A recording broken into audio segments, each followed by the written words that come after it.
Hello my dear friends, कैसे हैं आप सभी लोग। उम्मीद है आप सभी लोग बहुत ही अच्छे होंगे। तैयारी भी आपकी बहुत अच्छी चल रही होगी। तो दोस्तों, फिर से आ गए हैं हम लौट के। एक नया बैच आज से स्टार्ट हो रहा है हमारा, जिसमें हम फिर से इलेक्ट्रिशियन थ्योरी को जीरो लेवल से स्टार्ट करने वाले हैं। तो क्लास को हर रोज देखिएगा। रिकॉर्डेड क्लासेस हैं, ऑफलाइन क्लासेस हैं। चैनल को सब्सक्राइब करिए, लाइक करिए, कमेंट्स करिए, शेयर करिए और बताइए क्या ऑनलाइन क्लास आप लेना चाहते हैं। अगर ऑनलाइन क्लास आप लेना चाहते हैं तो कमेंट सेक्शन में जरूर इसको बताइएगा। तो आइए आज हम पढ़ते हैं फंडामेंटल इलेक्ट्रिसिटी में हम सबसे पहले लेके आए हैं परमाणु। हम सभी जानते हैं परमाणु क्या होता है। छोटे से छोटा एक कण होता है पदार्थ का, वह छोटे से छोटा कण जो उसकी सभी रासायनिक क्रियाओं में भाग लेता है। यानी कि सबसे पहले जो परिभाषा आई थी वो आई थी मैटर यानी कि पदार्थ की। दूसरी परिभाषा जो आई वो आई अणु की। अणु को भी उनने तोड़ा परमाणुओं में और परमाणु को भी तोड़ा इलेक्ट्रॉन, प्रोटॉन, न्यूट्रॉन में।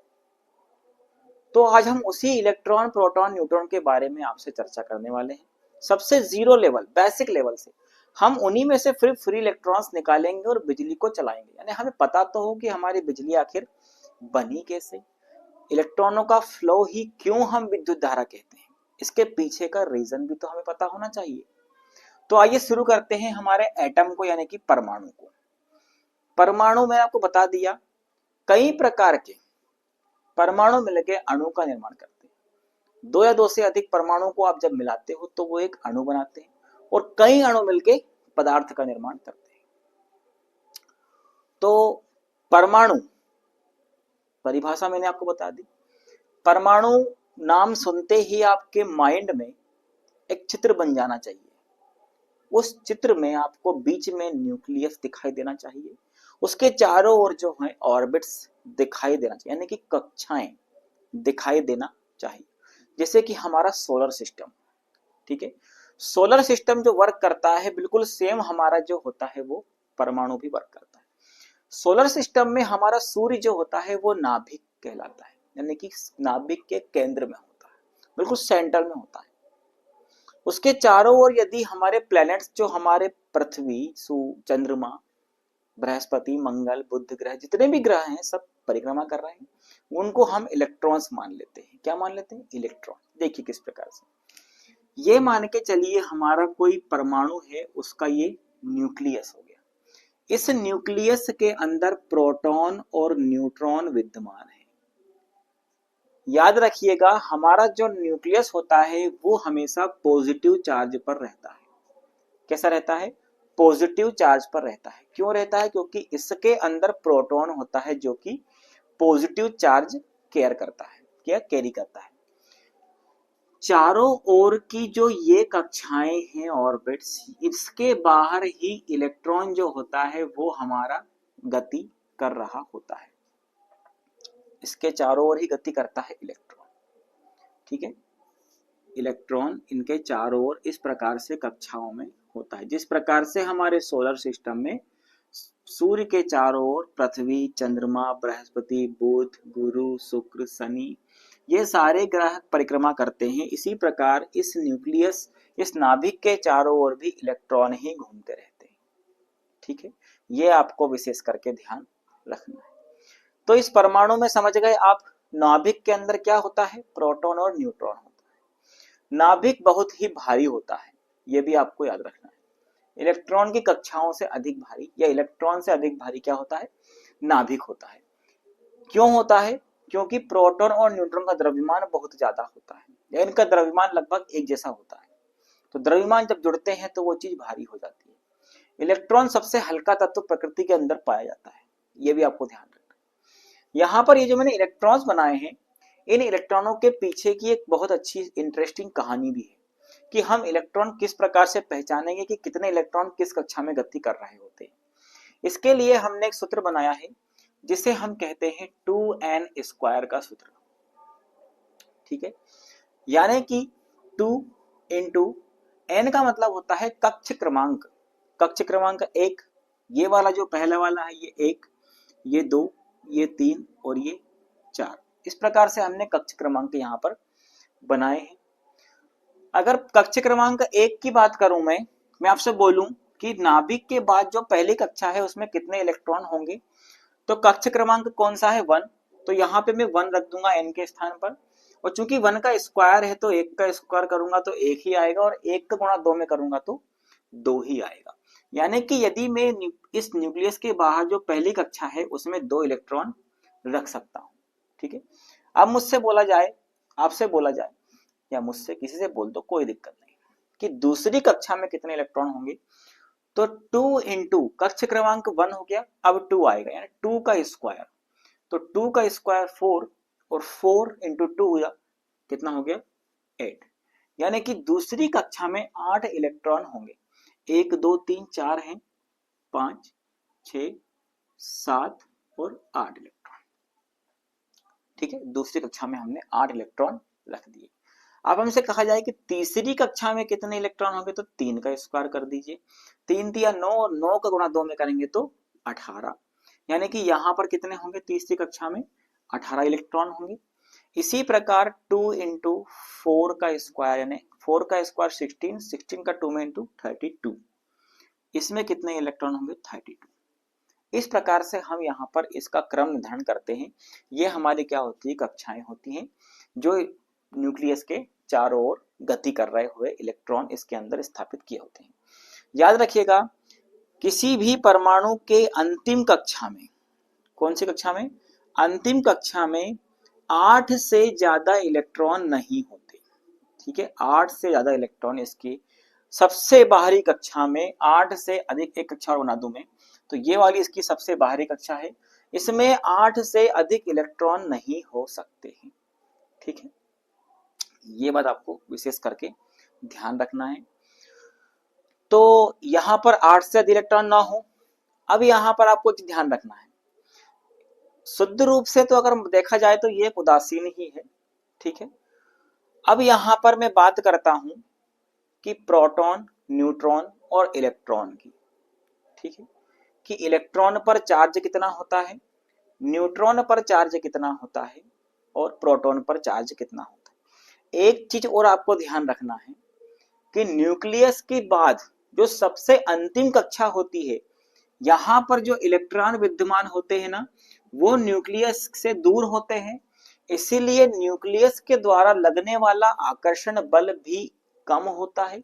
लेकिन ये जो इलेक्ट्रॉन होते हैं ये उच्च ऊर्जा स्तर कहलाते हैं। कैसा कहलाता है, उच्च ऊर्जा स्तर पर होते हैं, यानी कि यही जो इलेक्ट्रॉन बाहर आपको दिखाई देंगे 32 या जो भी 8 इलेक्ट्रॉन, वही क्या होंगे, विद्युत धारा का चालन करते, इन्हीं को हम क्या कहते हैं, फ्री इलेक्ट्रॉन्स कहते हैं। क्या कहते हैं, फ्री इलेक्ट्रॉन्स, यानी या इनको संयोजी इलेक्ट्रॉन भी आप कह सकते हो, संयोजी इलेक्ट्रॉन। यही इलेक्ट्रॉन किसी भी पदार्थ या परमाणु के रासायनिक और विद्युत गुणों का निर्धारण करता है। ठीक है, यही जो बाहरी इलेक्ट्रॉन होते हैं वही वो दर्शाते हैं, यही बताएंगे हमें कि वो चालक है, अचालक है कि अर्धचालक है। कैसे, इसको जानते हैं अपन। मैंने आपसे कहा कि अंतिम कक्षा में जो इलेक्ट्रॉन होते हैं वही हमें बताएंगे कि दिया गया हमें पदार्थ जो है वो इंसुलेटर है यानी कि अचालक है, कि सेमीकंडक्टर है अर्धचालक है, कि कंडक्टर है यानी चालक है। तो सबसे पहले अगर मैं बात करूं यहां पर चालक की, तो चालक में आप कैसे पहचानेंगे कि कितने इलेक्ट्रॉन होना चाहिए। याद रखिए, यदि किसी भी परमाणु के अंतिम कक्षा में जो इलेक्ट्रॉन है वो यदि 4 से कम है, ये जो ई लिखा है यानी कि इलेक्ट्रॉन 4 से कम है, तो याद रखिए वो क्या है हमारा चालक यानी कंडक्टर। दूसरा हम अगर बात करें कुचालक, जिसे कि हम इंसुलेटर भी कहते हैं। क्या कहते हैं, इंसुलेटर। यदि किसी परमाणु की अंतिम कक्षा में 4 से अधिक इलेक्ट्रॉन हुए, इलेक्ट्रॉन, हाँ 4 से अधिक इलेक्ट्रॉन हुए तो वो कुचालक की श्रेणी में आ जाता है। उदाहरण मैं आपको बता दूंगा बाद में इसके। तीसरा हम बात कर लेते हैं अर्धचालक की।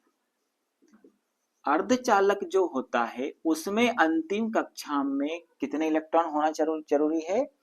4 इलेक्ट्रॉन होना जरूरी है। अगर ना तो 4 से ज्यादा हो ना 4 से कम हो, अंतिम कक्षा में यदि 4 इलेक्ट्रॉन है तो वो जो पदार्थ होता है वो सेमीकंडक्टर यानी कि अर्धचालक होता है। अब इसके उदाहरण आप समझ लीजिए। चालक के उदाहरण सोना, चांदी, एल्यूमिनियम, तांबा, लोहा जितने भी हैं ये सब चालक की श्रेणी में आते हैं। कुचालक की श्रेणी में आएगा आपका क्या?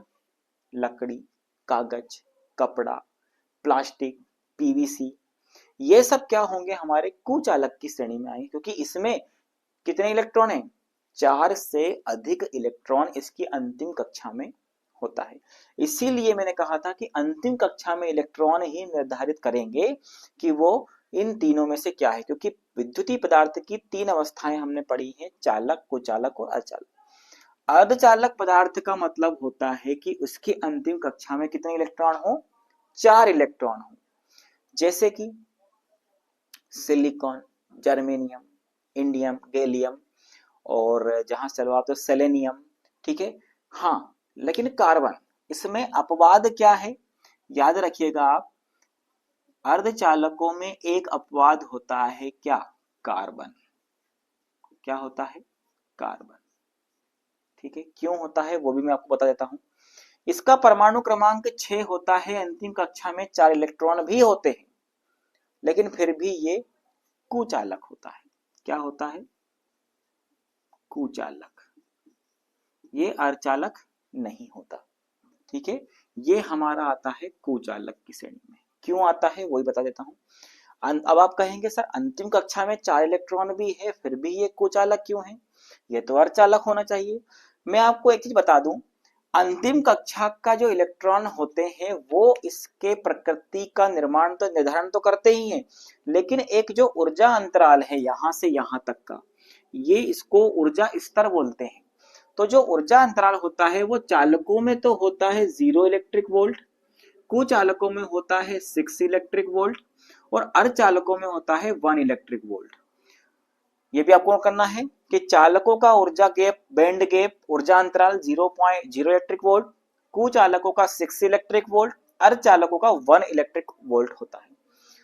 तो इसी अंतराल के कारण कार्बन का अगर मैं देखूं तो कार्बन का जो ऊर्जा अंतराल होता है वो होता है 5.5 इलेक्ट्रिक वोल्ट। तो आप बताइए यदि इस कार्बन का ऊर्जा अंतराल 5.5 इलेक्ट्रिक वोल्ट है तो मुझे क्या इसको अर्धचालक की श्रेणी में रखना जायज है? नहीं।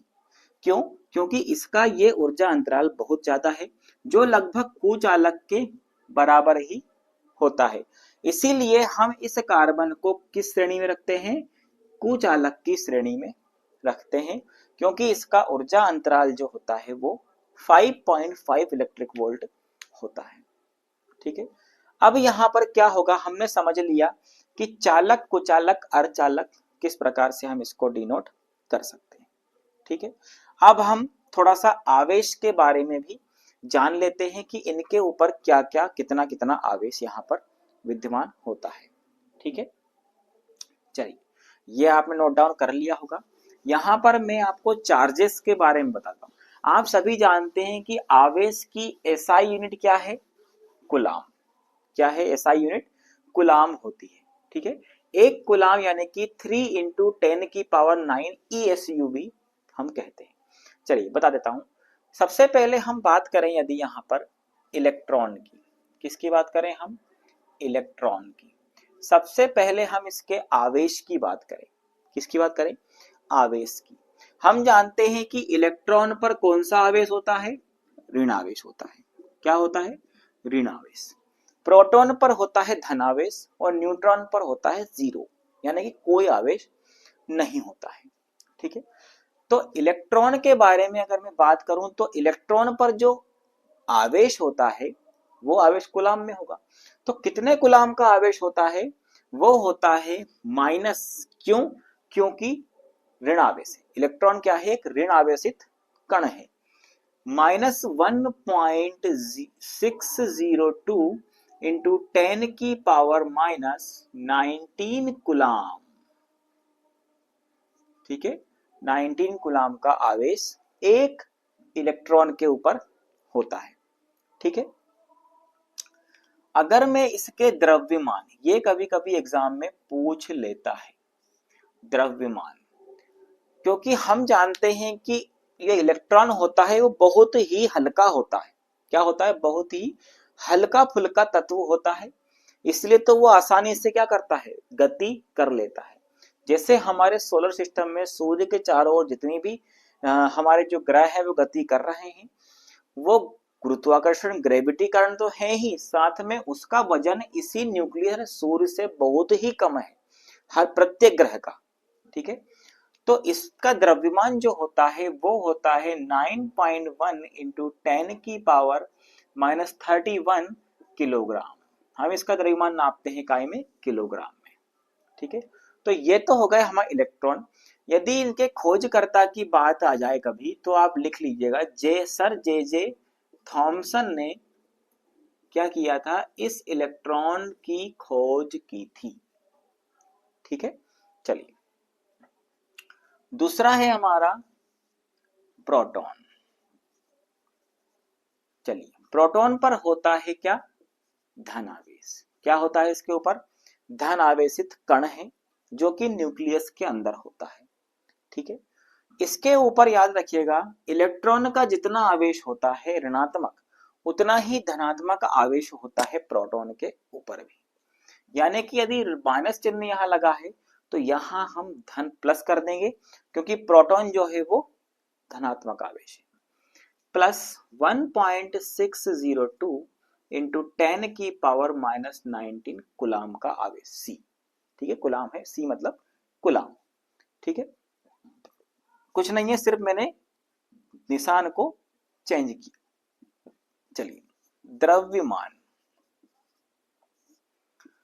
द्रव्यमान, ठीक है। इसका द्रव्यमान तो ये हो गया। प्रोटॉन के द्रव्यमान की यदि मैं बात करूं, तो प्रोटॉन का द्रव्यमान लगभग होता है 1.672 इंटू 10 की पावर -27 किलोग्राम।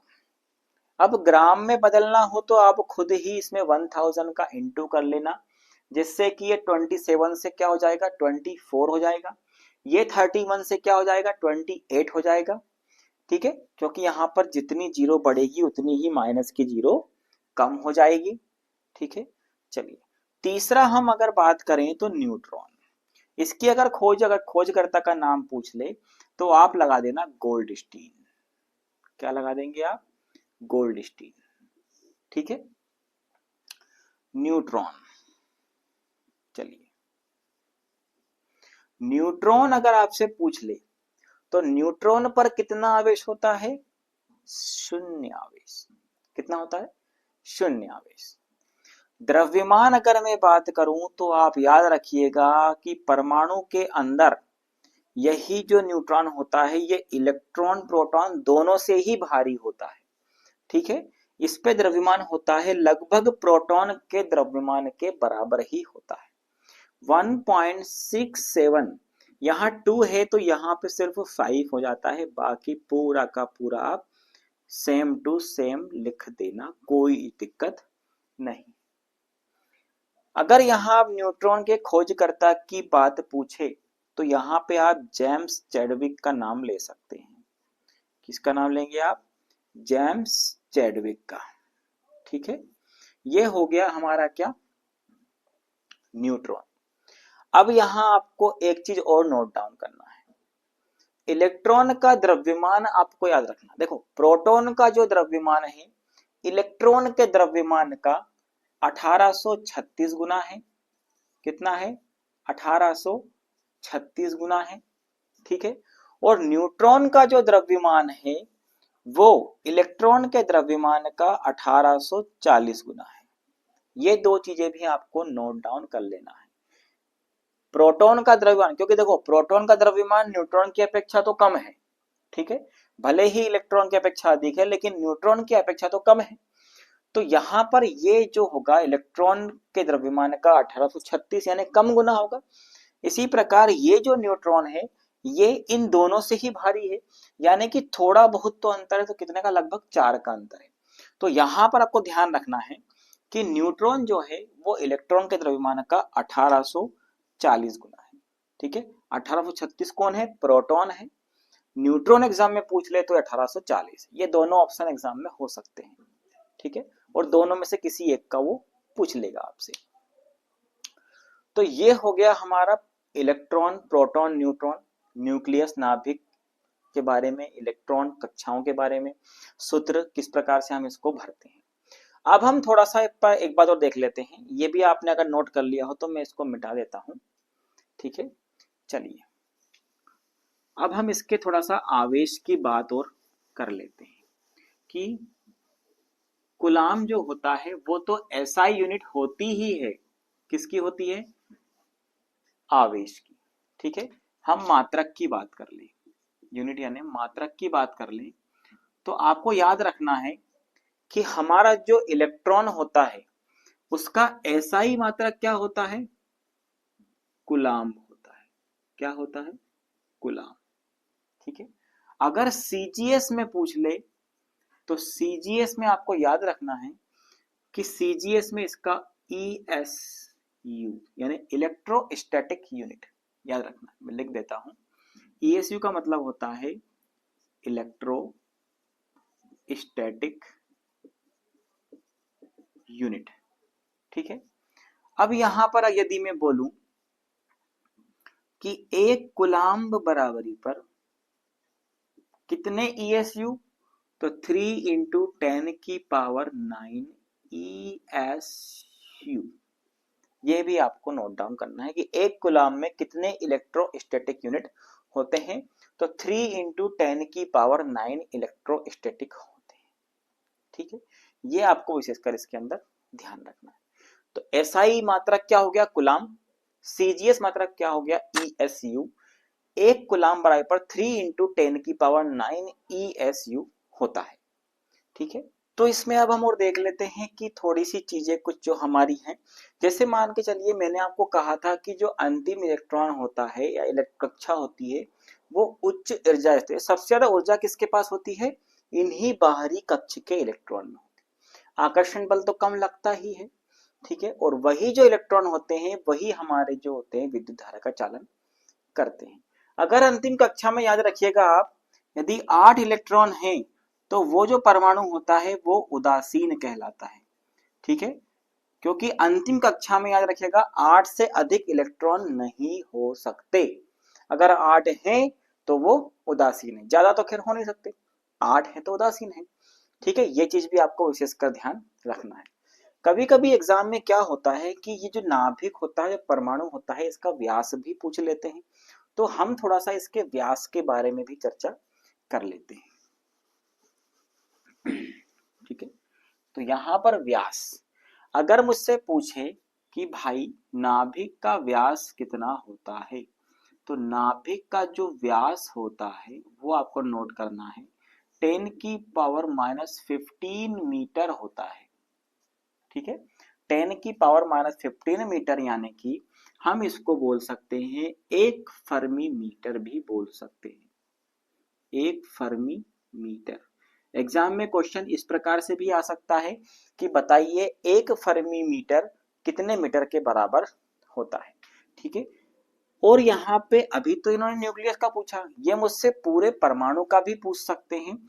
तो हम यहाँ पर परमाणु का व्यास भी नोट डाउन करेंगे कि परमाणु का जो व्यास होता है वो होता है 10 की पावर -10 मीटर। कितना होता है, 10 की पावर -10 मीटर। ठीक है, इस 10 की पावर -10 मीटर को हम 1 एंगस्ट्रॉम भी बोलते हैं। ठीक है, ये भी आपको विशेष करके ध्यान रखना है। क्या कहते हैं इसको, 1 एंगस्ट्रॉम भी कहते हैं। अब यहाँ पर हम थोड़ा सा बात करते हैं जैसे, तो इसके आवेश के ऊपर बात कर लेते हैं कि भाई एक कूलाम आवेश में कितने इलेक्ट्रॉन प्रवाहित होते हैं। तो याद रखिएगा एक कूलाम बराबर होता है 6.25 इंटू 10 की पावर 18 इलेक्ट्रॉन इलेक्ट्रॉन प्रति सेकंड, यानी एक सेकंड में इतने सारे इलेक्ट्रॉन जो होते हैं वो प्रवाहित होते हैं। ठीक है, तो इलेक्ट्रॉन के बहने की दर कुछ इस प्रकार की होती है। याद रखिएगा, हम पढ़ते आए हैं विद्युत धारा की चाल। कितना पढ़ते आए हैं आप? 3 × 10⁸ मीटर प्रति सेकंड। ठीक है, 3 × 10⁸ मीटर प्रति सेकंड हम पढ़ते आए हैं। तो आपको ध्यान रखना है कि ये 3 × 10⁸ मीटर प्रति सेकंड इलेक्ट्रॉन की चाल नहीं है। किसकी चाल नहीं है? ये इलेक्ट्रॉन की चाल नहीं है, ये विद्युत क्षेत्र की चाल है। किसकी चाल है? विद्युत क्षेत्र की। इलेक्ट्रॉन को तो बहने में बहुत ज्यादा समय लग जाएगा, लेकिन जो विद्युत क्षेत्र है ना, कि हमने यहाँ पर बटन दबाई और 100 किलोमीटर दूर बल्ब जल गया, तो वो इलेक्ट्रॉन नहीं दौड़े हैं वहां पर दौड़ा है विद्युत क्षेत्र। इसकी चाल होती है ये 3 × 10⁸ मीटर प्रति सेकंड, यानी कि वहां पर विद्युत क्षेत्र पहले से विद्यमान होता है, बस उसको थोड़े से चार्ज की आवश्यकता होती है। यानी कि अगर कोई यहाँ पर, जैसे बात करूं कि एक कोई चालक है, इस चालक में यदि मैं यहाँ से कोई बटन पुश करता हूं, तो यहाँ पर ये जो विभव होगा, ये यहाँ वाले इलेक्ट्रॉन को पुश करेगा, जिससे ये वाला इलेक्ट्रॉन आगे वाले इलेक्ट्रॉनों को पुश करेगा, जिससे कि विद्युत धारा का चालन होगा। यानी कि इस इलेक्ट्रॉन को यहाँ पहुंचने में तो काफी समय लग जाएगा, इसलिए यहाँ पर हम इलेक्ट्रॉन के प्रवाह को 3 × 10⁸ मीटर प्रति सेकंड नहीं बोलते हैं। यहाँ पर जो पहले से ही जो विद्युत क्षेत्र विद्यमान था, उसको वो जितनी देर में एक्टिव हो जाता है, ये उसकी चाल कहलाती है। ठीक है, तो ये कन्फ्यूजन को आपको मिटाना है कि विद्युत धारा की चाल यानी कि इलेक्ट्रॉन फ्लो ऑफ इलेक्ट्रॉन या विद्युत धारा की चाल नहीं होती है, ये विद्युत क्षेत्र की चाल होती है। किसकी होती है? इलेक्ट्रिक फील्ड की ये स्पीड कहलाती है। ये बात भी आपको विशेष करके ध्यान रखना है। आवेश का सबसे बड़ा मात्रक भी हमें पता होना चाहिए, तो आप यहाँ पर लिख सकते हैं कि आवेश का जो सबसे बड़ा मात्रक होता है, आवेश का सबसे बड़ा मात्रक लिखिएगा आप, फेराडे। क्या होता है? फेराडे होता है। ये भी आपको ध्यान रखना है। ठीक है, कि विद्युत जो आवेश होता है उसका सबसे बड़ा मात्रक होता है भैया फेराडे, और एक फेराडे बराबर होता है 96,500 कूलाम्ब के। ठीक है, एक फेराडे बराबरी पर होता है। आवेश का पहले सबसे बड़ा मात्रक आपको ध्यान रखना है फेराडे है। एक फेराडे बराबरी पर होता है 96,500 कूलाम्ब। ठीक है, तो ये आपको इंपॉर्टेंट चीजें है। नोट्स अगर आपको बनाना है तो नोट्स भी आप, रिकॉर्डेड क्लास है, कोई दिक्कत नहीं है, पॉज कर करके, रुक करके, बैक करके, आगे करके आप इसको नोट्स भी इसके बना सकते हैं। किसी प्रकार की कोई इसमें आपको दिक्कत नहीं होना चाहिए। किसी प्रकार का कोई भी आपको डाउट हो रहा हो तो आप इनमें पूछ भी सकते हैं, लेकिन आपको कंफ्यूज बिल्कुल नहीं होना है, क्योंकि इसके आगे की भी हम थ्योरी पढ़ने वाले हैं, क्योंकि इसी से रिलेटेड है सब कुछ। ठीक है, अगर आप परमाणु की शर्त समझ गए तो आप पोटेंशियल भी समझ जाएंगे आराम से। ठीक है, रेजिस्टेंस भी समझ जाएंगे, कोई भी इशू आपको नहीं आने वाला है इसके अंदर। तो ठीक है दोस्तों, कभी कभी अब हम जब परमाणु के बारे में इतना पढ़ ही रहे हैं, तो कभी कभी क्या होता है कि चालकों का क्रम भी पूछ लेता है। सोना, चांदी, तांबा, एल्यूमिनियम, यूरेका, इनका गलनांक एग्जाम में कभी कभी पूछ लिया जाता है। तो आपको ध्यान रखना है कि पहले नंबर पर है सोना, जिसका गलनांक होता है 1063 डिग्री सेंटीग्रेड। कितना होता है? 1063 डिग्री सेंटीग्रेड या सेल्सियस। दूसरा चांदी का जो गलनांक होता है वो 961 यानी कि 961 डिग्री सेल्सियस होता है। किसका? चांदी का। ठीक है, तीसरा होता है हमारा तांबा यानी कि कॉपर। इसका जो गलनांक होता है वो 1083 डिग्री सेल्सियस होता है। चौथा हमारा एल्यूमिनियम होता है। एल्यूमिनियम का 660 डिग्री सेल्सियस जो होता है वो गलनांक होता है।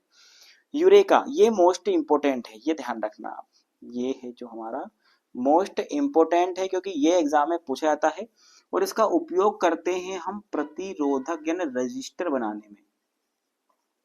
जो भी इलेक्ट्रॉनिक्स में हम जो रजिस्टर बनाते हैं, जो प्रतिरोध बनाते हैं, वो इसी यूरेका तार का बनता है, क्योंकि इसका गलनांक बहुत ज्यादा होता है।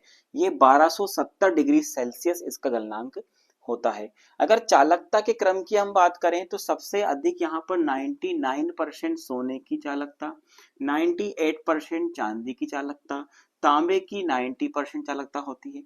ये तीनों की चालकता लगभग सेम सेम पूछता है। अगर एल्यूमिनियम की बात करें तो लगभग यहाँ पर याद रखिएगा 48% होती है तांबे की तुलना में।